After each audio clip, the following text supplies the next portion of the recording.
Welcome to mastermind of GK. एक बार फिर से आप लोग का स्वागत है मास्टरमाइंड ऑफ जीके में। फ्रेंड्स, आज हम लोग इस वीडियो में बिहार पुलिस फायरमैन के नया सिलेबस के अनुसार 100 प्रश्नों का फुल प्रैक्टिस शीट देखेंगे। इसमें आपका हिंदी, अंग्रेजी और जीके जीएस और गणित सब देखने को मिलेंगे।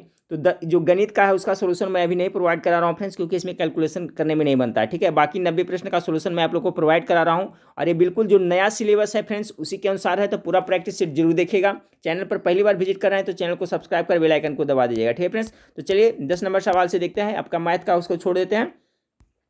10 नंबर सवाल में देखिए, ये भी आपका मैथ ही से है। सिंपल है फ्रेंड्स कि 110 तथा 120 के बीच कितनी अभाज्य संख्याएं हैं। देखिए 120 और 110 से 120 के बीच में 113 एकमात्र अभाज्य संख्या है। ठीक है, यानी ऑप्शन नंबर 20 का करेक्ट आंसर हो जाएगा। सवाल नंबर 11 को देखिए, करा नग्न शब्द का तद्भव रूप है। नग्न है जो आपका तत्सम है, इसका तद्भव क्या होगा? इसका तद्भव हो जाएगा नग्न का नंगा हो जाएगा। ऑप्शन नंबर बी हो जाएगा, क्योंकि तत्सम का बिगड़ा हुआ रूप क्या होता है? तद्भव होता है। 12 नंबर, पीताम्बर शब्द में कौन सा समास है? पीताम्बर में गेस करते चलिएगा। पीताम्बर यानी पीला हो अंबर, जिसका अंबर मतलब यहाँ क्या हो रहा है? तो वस्त्र होता है। ठीक है, तो इसमें देखिए कर्मधारी समास हो जाएगा। ठीक है, ऑप्शन नंबर सी इसका करेक्ट आंसर होगा, पीताम्बर। सवाल नंबर 13 को देखिए, दुराग्रह शब्द का अर्थ क्या होता है? दुराग्रह शब्द का अर्थ क्या होता है? 13 का करेक्ट आंसर होगा फ्रेंड्स, ऑप्शन नंबर सी हो जाएगा। ठीक है, अनुचित बात के लिए आग्रह। अनुचित बात के आग्रह के लिए क्या होता है? दुराग्रह होता है। दुराग्रह का अर्थ ही होता है। तो 13 का correct answer option number C हो जाएगा। 14 नंबर सवाल को देखिए। 14 नंबर सवाल है, उसकी मुस्कुराहट जैसी मुस्कुराहट किसी की नहीं, इस वाक्य में संज्ञा है। चलिए इसमें संज्ञा कौन सा है 14 का गेस करें। तो देखिए मुस्कुराहट ही संज्ञा है फ्रेंड्स, ऑप्शन नंबर ए इसका बिल्कुल राइट आंसर है। उसकी मुस्कुराहट जैसी मुस्कुराहट किसी का नहीं, इसमें आपका मुस्कुराहट है जो क्या है? संज्ञा है। 14 का करेक्ट आंसर ऑप्शन नंबर ए होगा। ये कौन सा संज्ञा है मुस्कुराहट फ्रेंड्स? तो याद रखिए भाववाचक संज्ञा के उदाहरण है। ठीक है, जैसे मुस्कुराहट हो गया, लड़कपन हो गया, बड़कपन हो गया, सभी ये जो भाववाचक संज्ञा के उदाहरण है। सवाल नंबर 14 हो गया। 15 नंबर सवाल को देखिए। 15 नंबर सवाल आपका है कि सुमेलित कीजिए भूतकाल, भविष्यकाल और वर्तमान काल। तो सिंपल है फ्रेंड्स, इसको आराम से सुमेलित कर सकते हैं। भूतकाल इसमें कौन है? भूतकाल हो जाएगा, एक का 1 हो जाएगा, मैं चल चुका हूं। भविष्य काल होगा, वे पढ़ते रहेंगे। वर्तमान काल क्या है? वह पढ़ता है। तो 15 का करेक्ट आंसर क्या हो जाएगा? ऑप्शन नंबर सी हो जाएगा। ठीक है, एक का 1 और बी का हो गया फ्रेंड्स आपका 3 और सी का हो गया जो आपका 2 हो गया। ठीक है, सिंपल है। 16 नंबर सवाल, हाँ फ्रेंड्स सवाल नंबर 16 देखिए। 16 नंबर सवाल है, एक घोड़ा, तो फिर यहाँ पर क्या क्या? 2 घोड़े, तो एक राजा, तो यहाँ पर क्या हो जाएगा? 16 का। तो एक राजा का बहुवचन क्या होता है? राजा ही होता है, तो यहाँ पर राजाओं नहीं होगा। ठीक है फ्रेंड्स, तो एक घोड़े के 2 घोड़ा होगा, तो एक राजा के यहाँ पर क्या होगा? 2 राजा हो जाएगा, यानी 16 का correct answer option number D होगा। देखिए इस पर ध्यान दीजिएगा। एक घोड़ा, तो यहाँ पर 2 घोड़े, उसका बहुवचन क्या है? लेकिन एक राजा, तो राजा का बहुवचन क्या हो जाएगा? राजा ही होता है। तो एक राजा, तो यहाँ पर क्या हो जाएगा? 2 राजा, यानी ऑप्शन नंबर डी इसका बिल्कुल राइट आंसर है।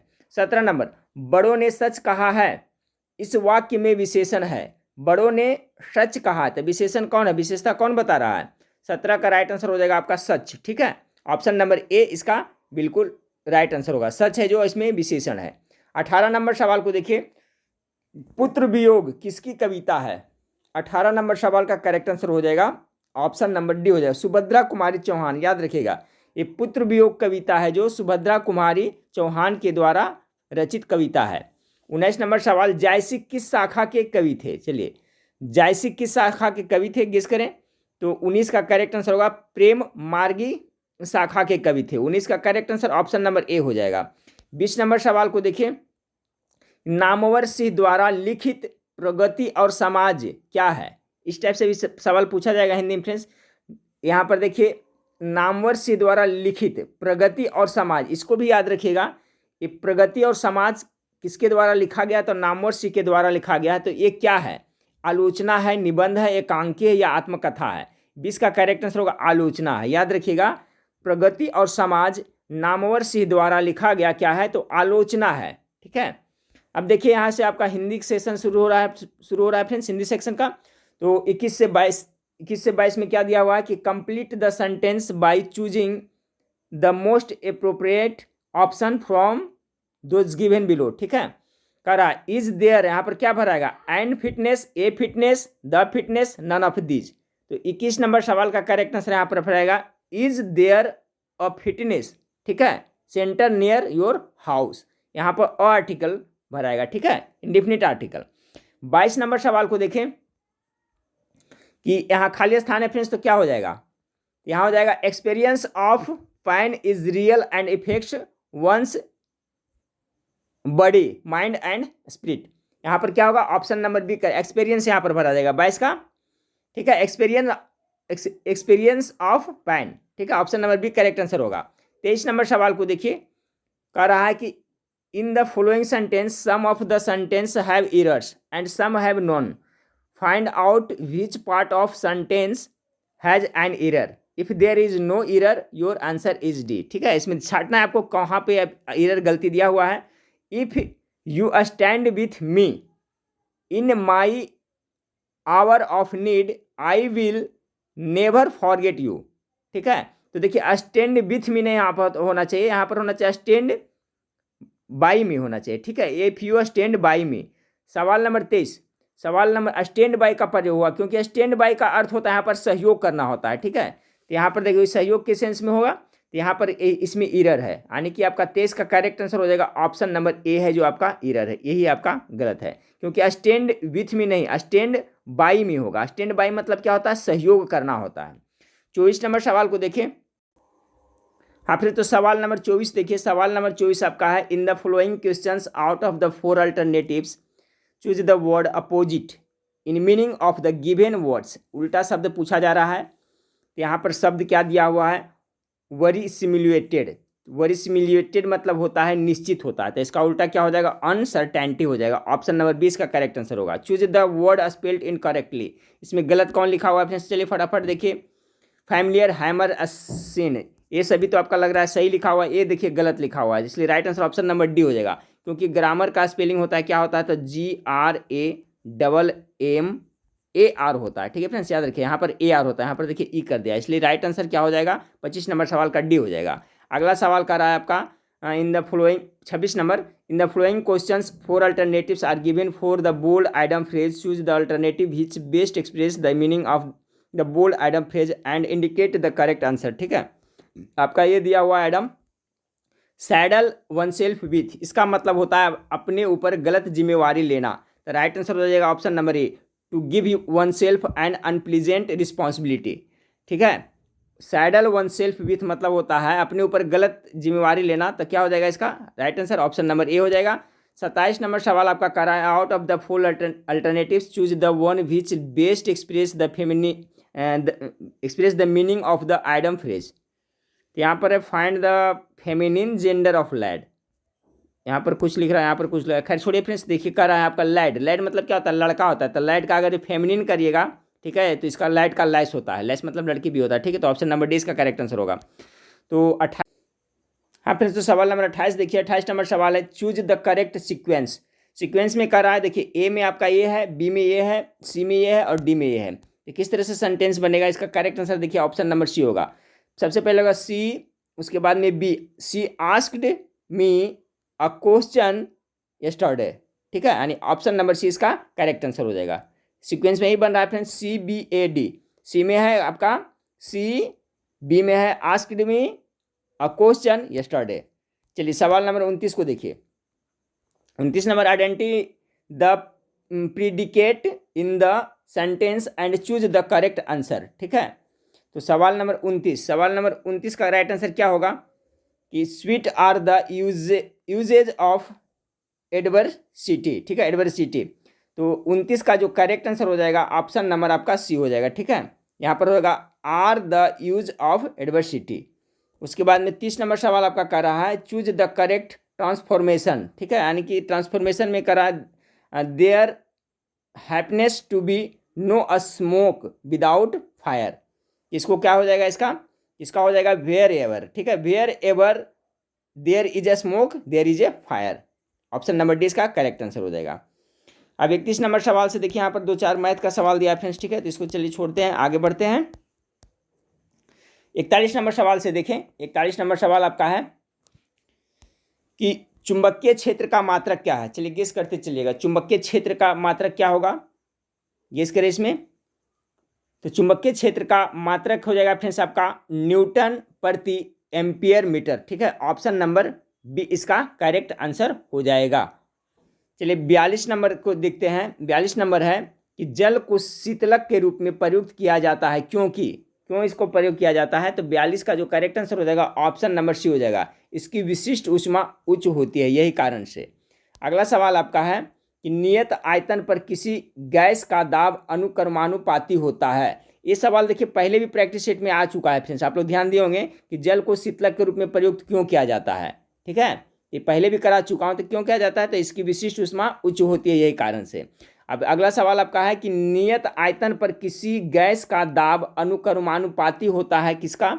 43 का जो करेक्ट आंसर है ऑप्शन नंबर ए, गैस की कुल आंतरिक ऊर्जा के अनुक्रमानुपाती होता है। 44 नंबर सवाल को देखिए, एक मेज पर एक गोल गेंद बिना रपटे हुए लुढ़कती है, तब घूर्णन के साथ संबद्ध इसकी कुल ऊर्जा का अंश है। 44 का जो करेक्ट आंसर होगा ऑप्शन नंबर आपका बी, 2/7। अगला सवाल को देखिए कि किसी पिंड का भार उत्तरी ध्रुव व विषुवत रेखा पर क्रमशः इतना है। ठीक है, वह इतना और इतना है, यदि पृथ्वी का घूर्णन रुक जाए तो क्या होगा? देखिए इस टाइप का सवाल भी पूछा जाता है, बार बार रिपीट हो रहा है फ्रेंड्स। 45 का करेक्ट आंसर हो जाएगा ऑप्शन नंबर क्या हो जाएगा? ऑप्शन नंबर बी होगा, यानी कि किसी पिंड का भार उत्तरी ध्रुव पर कितना था? WP था, और विषुवत रेखा पर कितना था? WE था।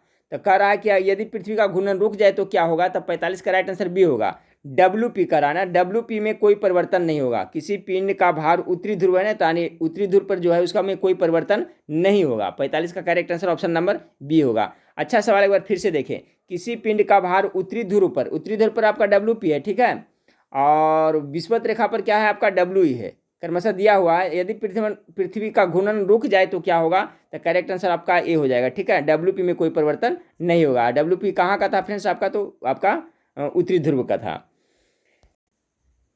हाँ फ्रेंड्स, तो सवाल नंबर 46 देखिए। सवाल नंबर 46 है, आपतित किरण और परावर्तित किरण के बीच का कोण 80 है, तो आपतित कोण का मान कितना हो जाएगा? इसका करेक्ट आंसर क्या हो जाएगा आपका? ऑप्शन नंबर डी, हाफ हो जाएगा इसका। आपतित किरण और परावर्तित किरण के बीच का कोण कितना है? 80 डिग्री है, तो आपतित कोण का मान कितना हो जाएगा? तो ऑप्शन नंबर डी 46 का करेक्ट आंसर हो जाएगा। 47 नंबर सवाल को देखिए, कह रहा है आपका कि एक सेकेंडी लोलक को चंद्रमा पर ले जाया जाता है, जहां जी का मान पृथ्वी पर जी के मान का कितना है? 1/6 भाग है। याद रखें फ्रेंड्स, पूछा जाता है। ठीक है, लोलक का आवर्तकाल क्या होगा? ये देखिए पूछा जाता है कि चंद्रमा पर और पृथ्वी में अगर कंपेरिजन किया जाए तो देखिए फ्रेंड्स, जो पृथ्वी पर जी के मान का कितना हो जाता है? चंद्रमा पर 1/6 भाग होता है। ठीक है, ये आपका जरूर याद रखिएगा। अगर यहाँ पर आपका 60 kg वजन है तो वहाँ पर जाएगा कितना हो जाएगा? इसका 1/6 हो जाएगा। कहाँ? चंद्रमा पर, ये पूछा जाता है। तो क्या करा? एक सेकेंडी लोलक को चंद्रमा पर ले जाया जाता है, जहाँ जी का मान पृथ्वी पर जी के मान का कितना हो जाता है? तो 1/6 भाग है, लोलक का आवर्तकाल होगा।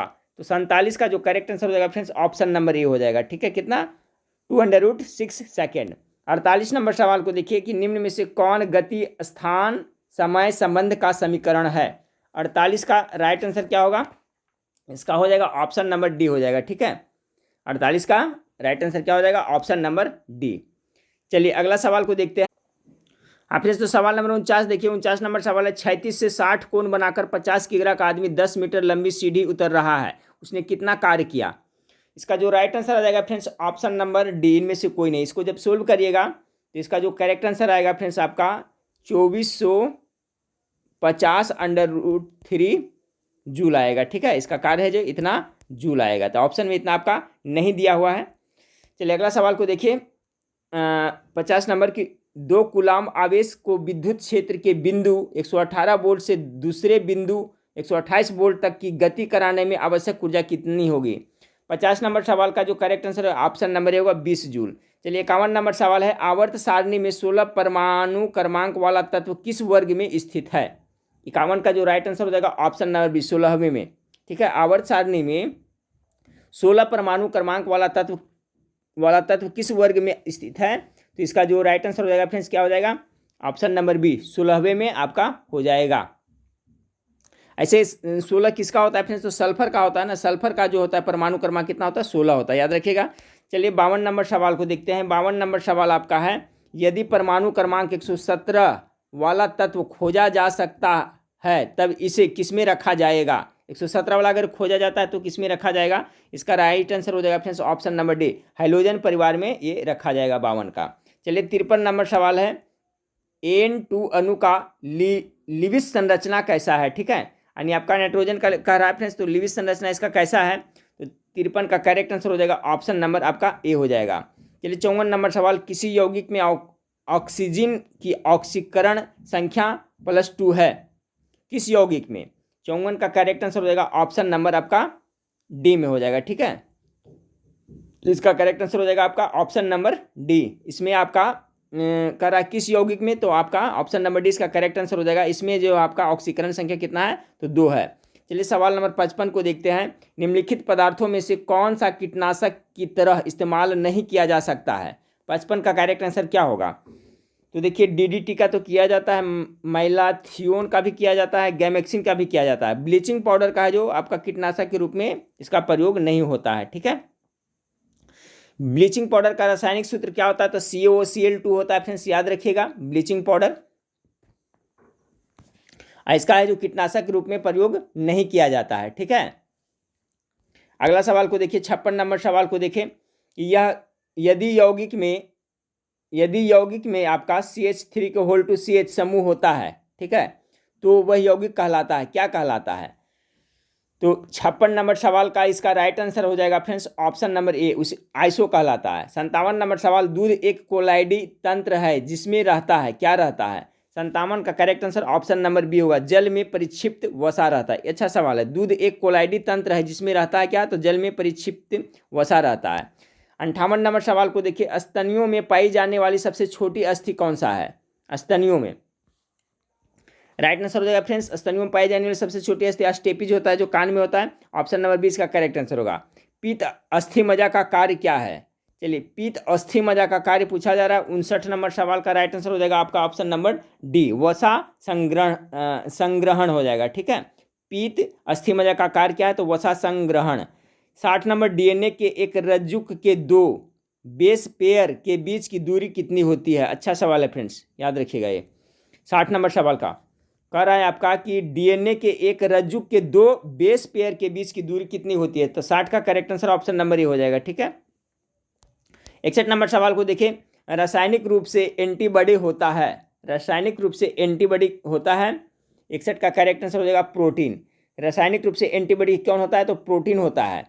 62 नंबर, ग्रंथि को मास्टर ग्रंथि के नाम से भी जाना जाता है, तो पिट्यूटरी को कहा जाता है। 62 का राइट आंसर क्या हो जाएगा, ऑप्शन नंबर सी, पिट्यूटरी ग्रंथि को मास्टर ग्रंथि के नाम से जाना जाता है। 63 नंबर सवाल को देखिए, अमीबा लाइमेक्स प्रचलन करता है, अमीबा लाइमेक्स प्रचलन करता है, तो 63 का जो आपका करेक्ट आंसर जो क्या होगा, 63 का correct answer option number C, lobopodia द्वारा, ठीक है। अमीबा लाइमेक्स प्रचलन करता है तो लोबोपोडिया द्वारा। चलिए 64 नंबर सवाल को देखिए कि पौधों में कार्बोहाइड्रेट किस रूप में रहता है, पौधों में। 64 का करेक्ट आंसर क्या होगा, तो पौधों में ग्लूकोज के रूप में रहता है, ठीक है। पौधों में कार्बोहाइड्रेट किस रूप में रहता है, तो ग्लूकोज के रूप में रहता है। 65 का देखें, 65 नंबर सवाल है, पादप हार्मोन जिसे प्रस्वेद रोधी के रूप में उपयोग में लाते हैं, तो 65 का जो करेक्ट आंसर होगा ऑप्शन नंबर डी हो जाएगा, ABA, ठीक है। ABA मतलब क्या होता है, एब्सेसिक अम्ल होता है। तो इसमें देखिए क्या कर रहा है, इसमें फिर ध्यान से देखिए, क्वेश्चन अच्छा है वाला फ्रेंड्स आपका, कि पादप हार्मोन जिसे प्रस्वेद रोधी के रूप में उपयोग में लाते हैं, तो इसका जो राइट आंसर हो जाएगा फ्रेंड्स आपका ऑप्शन नंबर अभी बताया मैंने, ABA, ठीक है, ऑप्शन नंबर डी, ABA यानी क्या, एब्सेसिक अम्ल। चलिए अगला सवाल को देखते हैं, 66 नंबर सवाल, कोशिकांग जिसमें एक कोशिका में वायु श्वसन होता है वह है, चलिए गेस करिए 66 का राइट आंसर क्या होगा, तो 66 का राइट आंसर हो जाएगा आपका माइटोकॉन्ड्रिया हो जाएगा ना। कोशिका अंग जिसमें एक कोशिका में वायु श्वसन होता है, कहाँ होता है, तो माइटोकॉन्ड्रियम होता है, यहीं पर आपका श्वसन होता है फ्रेंड्स, यहीं पर ATP के रूप में आपका क्या होता है, ऊर्जा निकलता है, ठीक है, इसलिए माइटोकॉन्ड्रिया को powerhouse of the cell कहा जाता है। चलिए 67 नंबर सवाल को देखें, 15वीं जनगणना 2011 का आदर्श वाक्य नारा क्या था, चलिए 67 का अच्छा सवाल है फ्रेंड्स, 67 का हो जाएगा सी, हमारी जनगणना हमारा भविष्य। जो आपका 15वीं जनगणना 2011 का आदर्श वाक्य नारा क्या था? तो ये भी याद रखिए फ्रेंड्स, 2011 में जो हुआ था जनगणना, वो कौन था? उसका 15वीं जनगणना था, ये भी आप याद रखिएगा। तो जो 2011 में हुआ था उसका आदर्श वाक्य क्या था? तो हमारी जनगणना हमारा भविष्य था। क्वेश्चन पूछा जाता है, भारत में पहली बार आपका जनगणना किसके शासनकाल में हुई थी? तो ये भी याद रखिएगा, लॉर्ड मियो के शासनकाल में। देखिए, प्रथम बार है जो जनगणना लॉर्ड मियो के शासनकाल में 1872 ईस्वी में हुआ था, ये याद रखिएगा। अगर पूछा जाए कि नियमित जनगणना का स्टार्ट किसके समय में हुआ था, तो 1881 ईस्वी में लॉर्ड रिपन के कार्यकाल में आपका शुरू हुआ था। ठीक है, तो ये दोनों याद रखिएगा। यहाँ कह रहा है 15वीं जनगणना 2011 का आदर्श वाक्य नारा क्या था? तो हमारी जनगणना हमारा भविष्य। ऑप्शन नंबर सी इसका करेक्ट आंसर होगा। 68 नंबर सवाल को देखिए, सोज ए वतन पुस्तक के लेखक कौन है? 68 का करेक्ट आंसर हो जाएगा ऑप्शन नंबर बी, प्रेमचंद के द्वारा ये लिखा गया है। 69 नंबर सवाल, कंप्यूटर के निर्माता उपयोगकर्ता द्वारा एक बार प्रोग्राम किए जाने के बाद निम्नलिखित में से किसे संशोधित नहीं किया जा सकता है?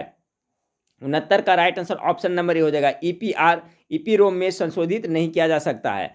चलिए 70 नंबर सवाल को देखते हैं। 70 नंबर सवाल है, मुखौटा किस राज्य का लोक नृत्य है? तो आपका 70 का सवाल का हो जाएगा राइट आंसर ऑप्शन नंबर, बताएं फ्रेंड्स, मुखौटा ना।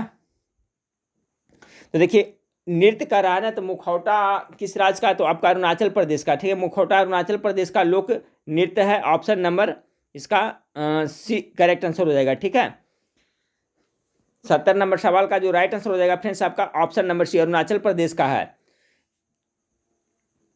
अगला सवाल को देखते हैं कि वर्शिपिंग फॉल्स गॉड्स नामक पुस्तक के लेखक कौन है?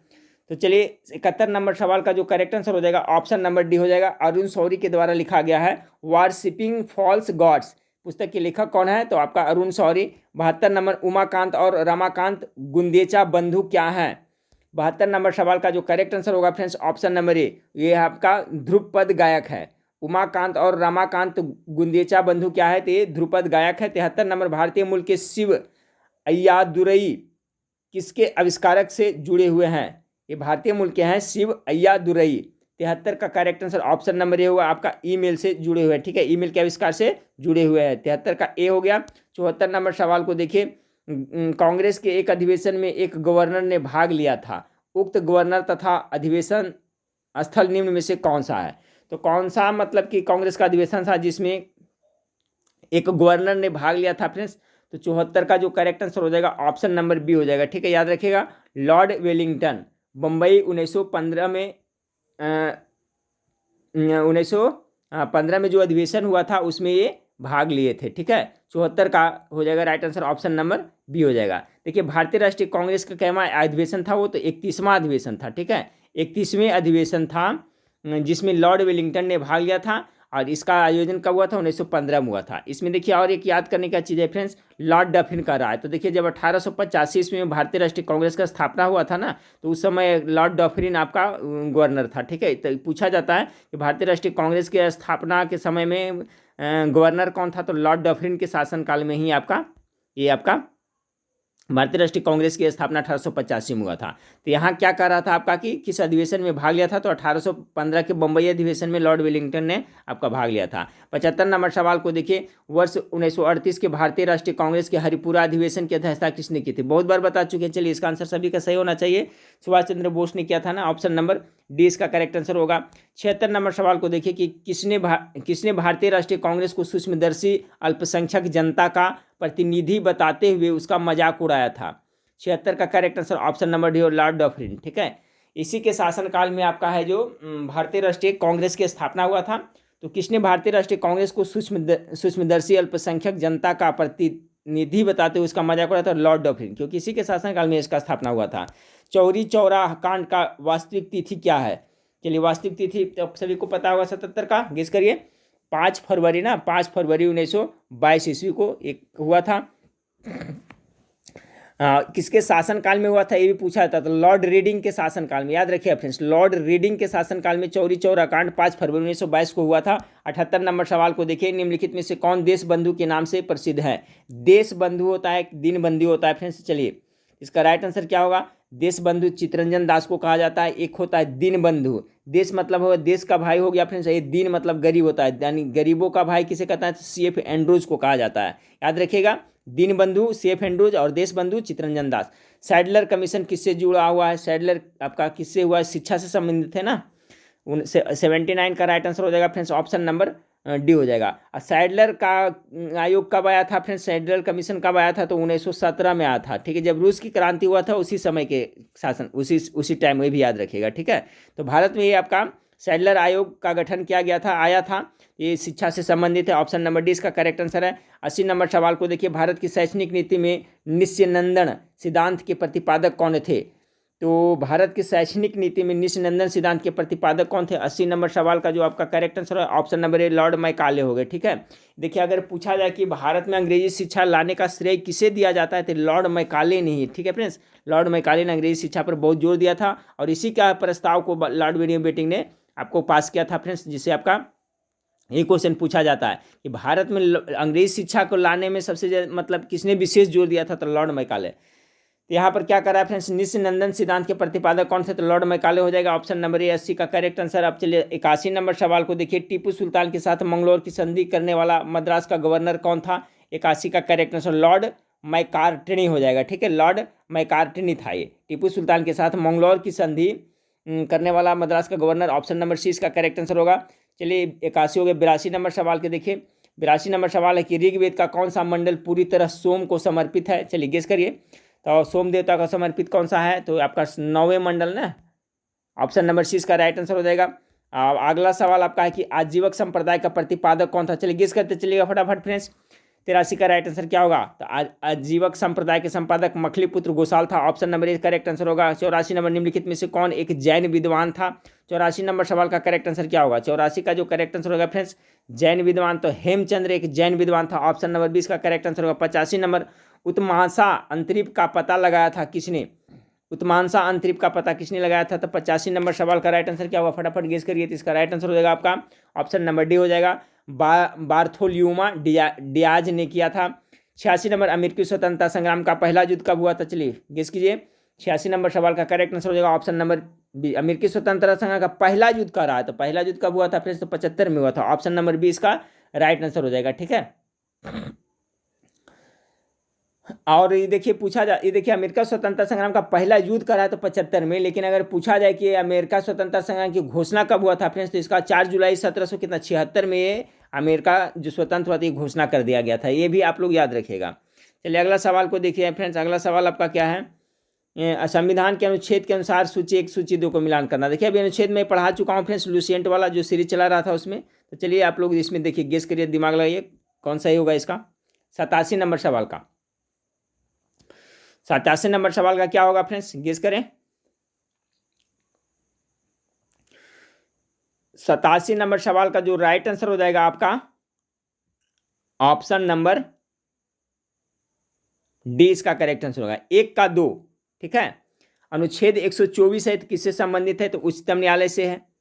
उसके बाद में बी का हो जाएगा जो 3 हो जाएगा, यानी कि आपका अनुच्छेद 52 किससे, तो राष्ट्रपति से है। अनुच्छेद 5 किससे है, तो अनुच्छेद 5 आपका नागरिकता से है। बच गया अनुच्छेद 352 किससे है, आपातकाल से है। ठीक है फ्रेंड्स, तो सिंपल याद रखिएगा, अनुच्छेद 124 उच्चतम न्यायालय से, अनुच्छेद 52 राष्ट्रपति से, अनुच्छेद 5 नागरिकता से, अनुच्छेद 352 आपातकाल से। चलिए सवाल नंबर 88 को देखें। 88 नंबर सवाल आपका है कि द स्टेट एंड रिवोल्यूशन नामक पुस्तक किसने लिखी है। 88 का करेक्ट आंसर हो जाएगा ऑप्शन नंबर सी, लेनिन ने लिखा है। ठीक है फ्रेंड्स, याद रखिएगा, लेनिन जो आपका जो 1917 में रूस की क्रांति हुई थी उसके नेता थे और इनकी मृत्यु 1924 ईस्वी में हो गया था। ठीक है, याद रखिएगा। तो ये देखिए आपका कह रहा है कि द स्टेट एंड रिवोल्यूशन नामक पुस्तक किसने लिखी है, तो लेनिन ने लिखी है। 88 का right answer option number C होगा। चलिए 89 नंबर सवाल के, भारतीय संविधान के किस अनुच्छेद में गो हत्या पर प्रतिबंध लगाया गया है। गेस करिए, 89 का राइट आंसर क्या होगा, राइट आंसर हो जाएगा ऑप्शन नंबर सी, अनुच्छेद कितना 48 हो जाएगा। ठीक है, भारतीय संविधान के किस अनुच्छेद में गो हत्या पर प्रतिबंध लगाया गया, तो अनुच्छेद 3 आपका 48 हो जाएगा। 90 नंबर सवाल, समाजवाद शब्द का प्रथम बार उपयोग करने वाला था, किसने किया था? समाजवाद का, सोशलिज्म का किसने प्रयोग किया था सर्वप्रथम फ्रेंड्स? 90 नंबर सवाल का करेक्ट आंसर रॉबर्ट ओवेन ने किया था। 90 का करेक्ट आंसर ऑप्शन नंबर ए होगा। बहुत इंपॉर्टेंट सवाल याद रखिएगा, समाजवाद शब्द का सर्वप्रथम प्रयोग रॉबर्ट ओवेन ने किया था। 91 नंबर सवाल, स्वदेशी आंदोलन प्रारंभ किया गया था। 91 का राइट आंसर कब हुआ था? जब बंगाल का विभाजन हुआ था तब ना, यानी ऑप्शन नंबर ए इसका करेक्ट आंसर होगा। बंगाल का विभाजन लॉर्ड कर्जन के शासनकाल में जब हुआ था 1905 में, उसी समय स्वदेशी आंदोलन का प्रारंभ किया गया था। 92 नंबर सवाल को देखिए, अध्यादेश जारी करने का शक्ति किसे है? चलिए 92 का किसे हो जाएगा? राष्ट्रपति का होगा। अध्यादेश कौन जारी करता है? राष्ट्रपति ना, option number C correct answer होगा। राष्ट्रपति की सेवानिवृत्ति की आयु कितनी वर्ष है? 93 नंबर सवाल का राइट आंसर क्या होगा? ठीक है, राष्ट्रपति की सेवानिवृत्ति का आयु कितना है? तो देखिए राष्ट्रपति का जो सेवानिवृत्ति का आयु है वो कोई लिमिटेशन नहीं, ठीक है फ्रेंड्स, कोई उल्लेख कहीं पर आपको नहीं मिलेगा कि कितना साल में ये आपका सेवानिवृत्त होंगे, इसलिए ऑप्शन नंबर डी इसका करेक्ट आंसर हो जाएगा। इस बात का ध्यान रखिएगा। 93 का right answer option number D, कोई सीमा नहीं है। 94, भारतीय सांख्यिकी संस्थान ISI का कहाँ स्थित है? भारतीय सांख्यिकी संस्थान, ठीक है, तो 94 का राइट आंसर क्या हो जाएगा? इसका हो जाएगा कोलकाता में हो जाएगा, ठीक है। भारतीय सांख्यिकी संस्थान ISI कहाँ स्थित है? तो आपका कोलकाता में है। 95, काम के बदले अनाज की राष्ट्रीय योजना आरंभ कब हुई थी?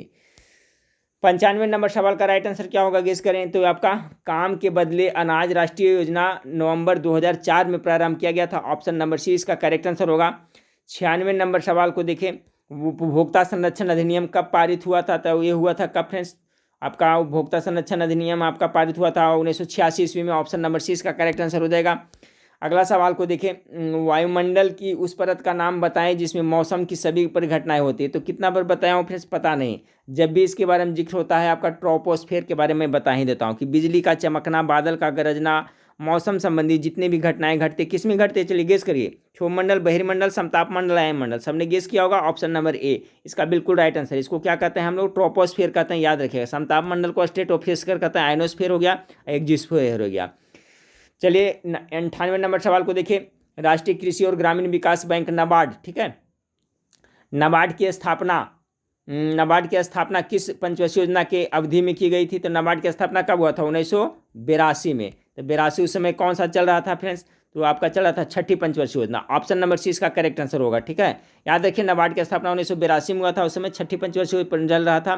98 हो गया फ्रेंड्स। 99 नंबर, ब्रह्मपुत्र मुकुता नामक रिवर क्रूज का उद्घाटन किस राज्य में किया गया है? 99 का करेक्ट आंसर हो जाएगा ऑप्शन नंबर डी, कहाँ? असम में किया गया है। 100 नंबर सवाल को देखिए, I came upon a lighthouse नामक पुस्तक के लेखक कौन है? 100 नंबर सवाल का, तो इसका जो राइट आंसर होगा शांतनु नायडू हो जाएगा। अच्छा सवाल है, I came upon a lighthouse, I came upon a lighthouse के लेखक कौन है? तो शांतनु नायडू इसके लेखक है, ठीक है फ्रेंड्स। तो ये 100 प्रश्न थे जिसमें आपका मैथ का सोल्यूशन नहीं दिया फ्रेंड्स, बाकी जो भी था उसका सोल्यूशन मैं कराया।